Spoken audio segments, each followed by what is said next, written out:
Renungan pagi pulang ke rumah oleh Ellen G. White 10 Oktober 2020. Mari kita berdoa. Bapa kami yang di sorga, Allah pencipta langit dan bumi, laut dan segala isinya, Allah yang maha besar, maha kuasa, sumber segalanya, yang kami sembah selalu melalui anak-Mu yang tunggal, Yesus Kristus. Terpujilah Yesus anak Allah yang maha tinggi, satu-satunya jalan yang baru dan yang hidup kepada Bapa. Pada pagi hari ini, kami bersyukur boleh bangun dan berbakti dan sebagaimana mendengarkan nasihat firman-Mu, kiranya ini meneguhkan dalam hidup kami bahwa Yesuslah satu-satunya pengantara. Beserta kami sepanjang perbaktian ini kehendak-Mu yang jadi, ampun kami akan dosa dan salah, karena kami berdoa hanya melalui Yesus Kristus, anak Allah yang tunggal, yang adalah Tuhan dan Juru Selamat kami. Amin. Renungan hari ini akan dibacakan oleh Ibu Rina Ayorbaba. Silakan, Ibu Rina. Selamat pagi. Judul renungan kita pada pagi hari ini berjudul Pengantara Sejati. Sebab itu, marilah kita dengan penuh keberanian menghampiri tata kasih karunia, supaya kita menerima rahmat dan menemukan kasih karunia untuk mendapat pertolongan kita pada waktunya. Ibrani 4 ayat 16. Di dalam pekerjaan pengantaraan Kristus, kasih Allah di dalam kesempurnaan itu ditunjukkan kepada manusia dan malaikat-malaikat. Ia berdiri mengadakan pengantaraan untukmu. Ialah imam besar yang sedang membela demi kepentinganmu. Oleh sebab itu, hendaklah engkau datang dan menyampaikan persoalanmu kepada Bapa melalui Kristus Yesus. Demikianlah engkau dapat menghampiri Allah, dan meskipun engkau berdosa, bukan berarti bahwa engkau tidak berpengharapan. Jika seorang berbuat dosa, kita mempunyai seorang pengantara pada Bapa, yaitu Yesus Kristus yang adil. 1 Yohanes 2 ayat 1. Kristuslah penebusmu. Ia tidak memperoleh keuntungan dari pengakuan-pengakuanmu yang hina. Jika engkau mempunyai dosa yang bersifat pribadi, datanglah mengakuinya kepada Kristus, satu-satunya pengantara Allah dan manusia. Ia memperkenalkan kita kepada Bapa yang disalut dalam pakaian putih tabiatnya sendiri. Ia membela kita di hadapan Allah, serta berkata, "Aku telah mengambil tempat manusia berdosa." Kiranya janganlah memandang atas anak yang keras hati ini, tetapi pandanglah kepadaku. Memang benar, iblis berusaha sekuat tenaganya mempertahankan kita, menuntun kita sebagai rampasannya. Tetapi darah Kristus lebih berkuasa membela kita. Pekerjaan Kristus di bait suci, yang di surga, yang mempersembahkan darahnya sendiri setiap saat di hadapan peti pendamaian, sebagaimana ia mengadakan pengantaraan bagi kita, hendaklah kiranya memberi kesan yang mendalam ke dalam hati kita, sehingga kita dapat mengerti dan menyadari betapa pentingnya waktu setiap saat itu. Yesus tetap mengadakan upacara pengantaraan itu untuk kita, sehingga bila mana kita lalai menggunakan kesempatan itu sesaat pun, kita tidak dapat menebusnya kembali. Pikirkanlah tentang Yesus. Ia sekarang berada di tempatnya yang kudus, bukan di tempat yang sunyi, melainkan di tempat yang penuh dengan berlaksa-laksa dan beribu-ribu laksa malaikat surga yang sedang menunggu perintahnya. Dan ia memerintahkan mereka pergi dan bekerja untuk menguatkan orang saleh yang paling lemah, yakni orang-orang yang percaya kepada Allah. Ia menyediakan pertolongan yang sama kepada orang mulia dan orang hina, orang kaya dan orang miskin. Perhatikanlah kenyataan yang penting ini, bahwa Kristus bukannya berhenti melakukan pekerjaannya di dalam tempat kudus yang di surga. Jika engkau memasang kuk Kristus itu di atas bahumu, jika engkau mengangkat beban Kristus itu, kepadamu akan dibebankan satu pekerjaan yang serupa dengan apa yang dilakukan pemimpinmu yang hidup itu. Iman yang menghidupkan, halaman 205.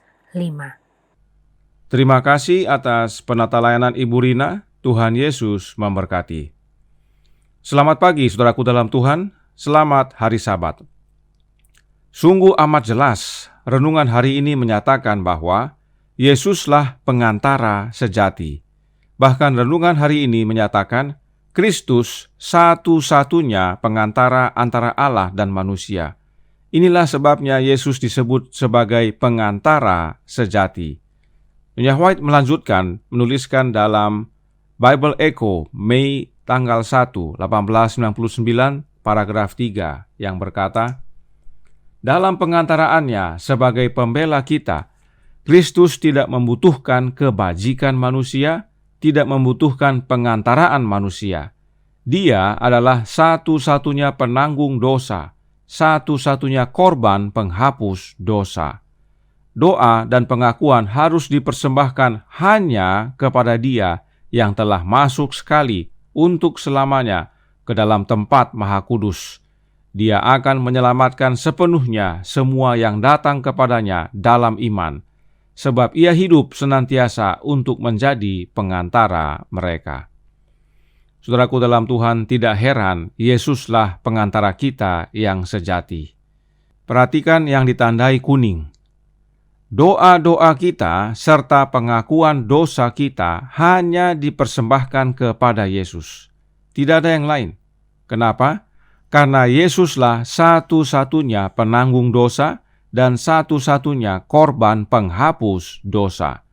Darah Yesus adalah satu-satunya yang membersihkan. Tidak ada yang lain.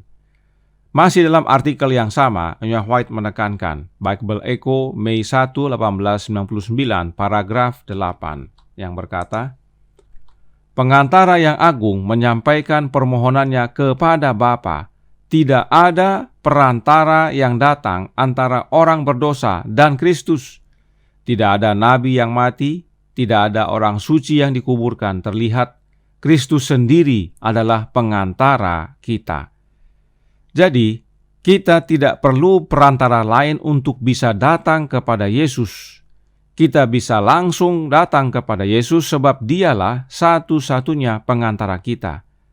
Apakah ada yang mengajarkan bahwa ada yang mengantarai antara manusia dan Yesus?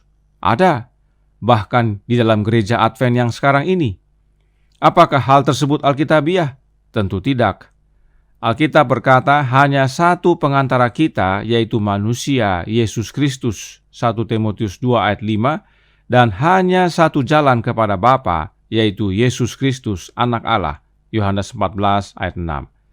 Inilah sebabnya Roh Nubuat juga menyatakan bahwa hanya satu pengantara kita antara kita kepada Bapa, yaitu Anaknya Yesus Kristus. Tidak perlu pengantara antara kita dengan Yesus. Kita bisa langsung datang kepada Yesus. Dan pemahaman ini seharusnya membawa kita kepada ucapan syukur kepada satu-satunya Allah yang benar, yang telah mengaruniakan pengantara sejati bagi kita. Nyonya White menuliskan dalam Signs of the Times, Juni 28, 1899, paragraf 9, yang berkata, manusia hanya memiliki satu pembela, satu pengantara yang mampu mengampuni pelanggaran. Bukankah hati kita akan membesar karena rasa syukur kepadanya yang telah memberikan Yesus sebagai pendamaian bagi dosa-dosa kita? Pikirkan secara mendalam tentang kasih yang Bapa telah nyatakan untuk kita, kasih yang telah Dia ungkapkan untuk kita. Dengan pemahaman bahwa Yesuslah satu-satunya pengantara kita, Dialah pengantara sejati, kita seharusnya bersyukur kepada Allah Bapa yang telah mengaruniakan Yesus sebagai pengantara yang dapat mengampuni dosa kita. Sebab Yesus tidak hanya sebagai pengantara, tetapi juga sebagai korban pendamaian atas dosa-dosa kita. Tidak ada yang seperti Yesus. Itu sebabnya kita harus bersyukur kepada Bapa atas kasih-Nya yang Dia nyatakan di dalam Anak-Nya. Apakah hanya kita yang berbahagia? Perhatikan, Nyonya White menuliskan dalam manuskrip 128 tahun 1897, paragraf 34, yang berkata, Bapa menerima putranya. Tidak ada kata-kata yang dapat menyampaikan bahasa surga atau ekspresi kepuasan dan kegembiraan Allah dalam putra tunggalnya, sebagaimana dia melihat penyelesaian pendamaian. Pengorbanan Kristus dalam segala hal memuaskan. Di dalam Dia, kasih dan kesetiaan akan bertemu, keadilan dan damai sejahtera akan bercium-ciuman. Bapa memeluk putranya, dan ini termasuk semua yang menerima Dia. Tetapi semua orang yang menerimanya diberinya kuasa supaya menjadi anak-anak Allah. Yohanes 1 ayat 12. Bisa lihat saudaraku dalam Tuhan, mengapa Yesuslah satu-satunya pengantara kita yang sejati? Bapa puas dan gembira dalam anaknya. Bapa bersuka cita melihat penyelesaian pendamaian oleh anaknya. Allah Bapa menyatakan kepuasan dan kegembiraannya hanya kepada anaknya. Tidak ada yang lain. Hanya kepada anaknya Allah Bapa merasakan kebahagiaan ini. Dan karena bahagianya, Bapa memeluk anaknya. Dan barang siapa percaya dan menerima anaknya, Bapa peluk juga, sebagaimana Dia memeluk anaknya. Sungguh, Yesuslah sang pengantara sejati, tidak ada yang lain. Dan renungan hari ini menyatakan, pulang ke rumah halaman 302 paragraf 5, yang berkata, dan Ia memerintahkan mereka pergi dan bekerja untuk menguatkan orang saleh yang paling lemah, yakni orang-orang yang percaya kepada Allah. Siapa mereka yang dimaksudkan? Para malaikat.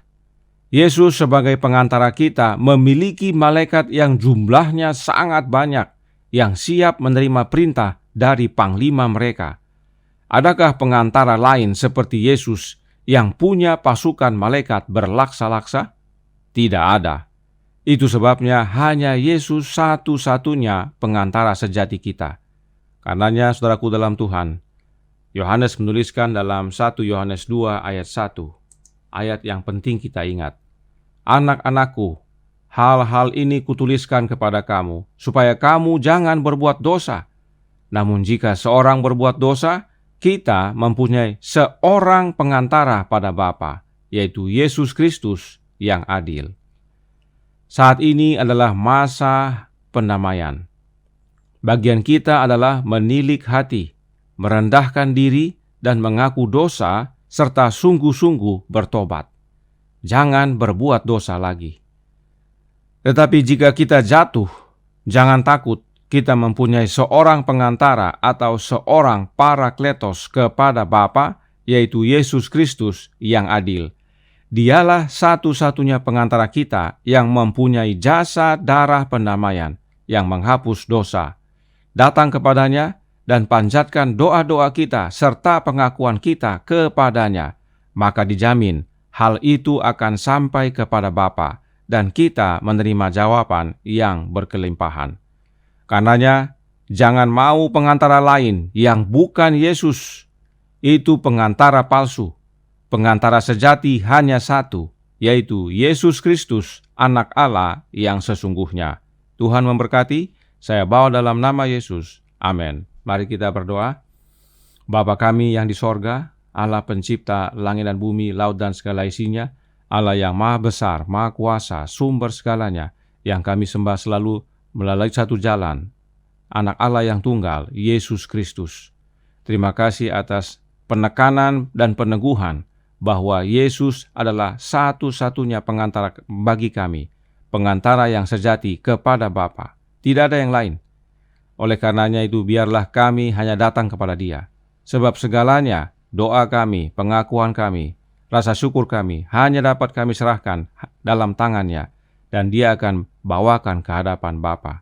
Hanya melalui Dia, doa-doa kami Bapa terima.